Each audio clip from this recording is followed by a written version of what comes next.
Halo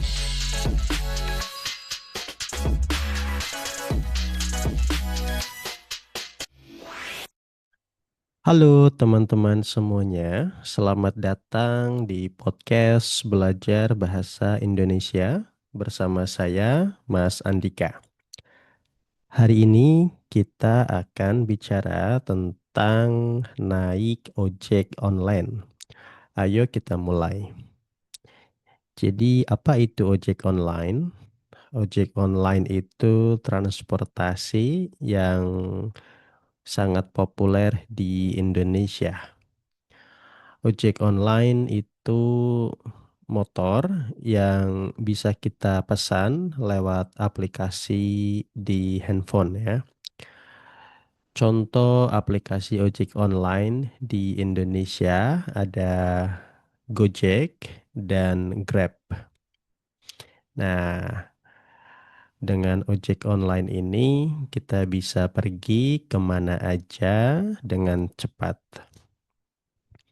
Jadi bagaimana sih cara pesan ojek online? Jadi cara pesan ojek online itu mudah banget ya, teman-teman, sangat mudah. Pertama, kita buka aplikasi di HP, terus kita pilih lokasi ya, lokasi kita dan tujuan kita. Setelah itu kita klik pesan ojek. Nah, setelah dapat, kita akan melihat nama driver, foto, dan juga nomor motor, dan juga jenis motornya ya. Nah, biasanya driver ini akan datang dalam beberapa menit saja. Dan waktu naik ojek, teman-teman, waktu drivernya datang, kita harus memastikan nama dan nomor motornya.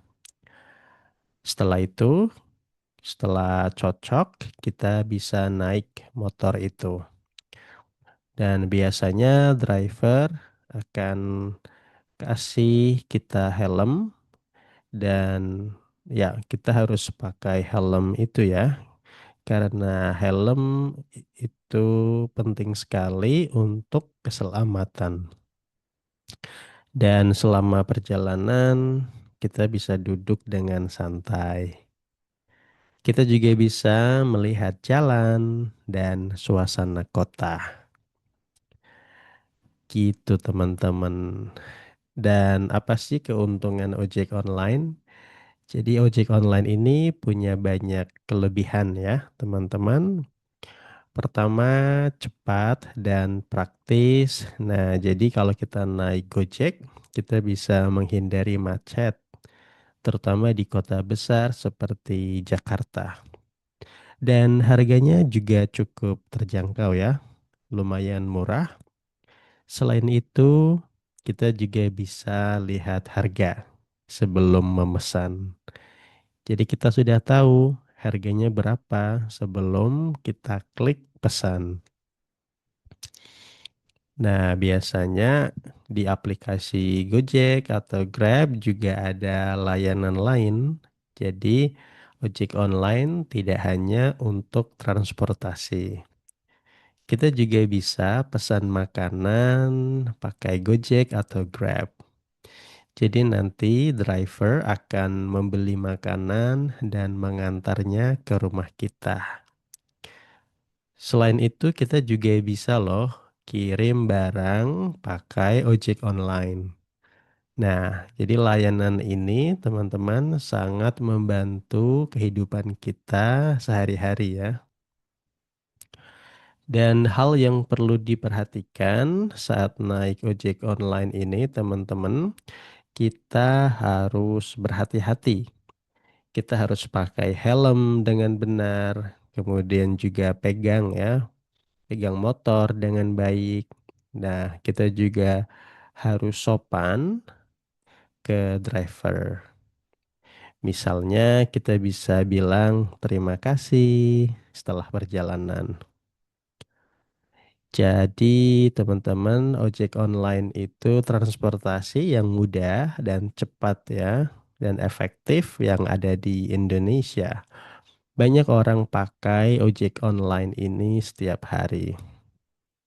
Dan ojek online sangat membantu kita pergi ke banyak tempat dengan praktis. Bagaimana kalau kalian teman-teman? Apa teman-teman pernah naik ojek online di Indonesia? Tulis jawaban kalian di kolom komentar ya. Terima kasih sudah mendengarkan podcast episode kali ini dan sampai jumpa di episode berikutnya. Dadah.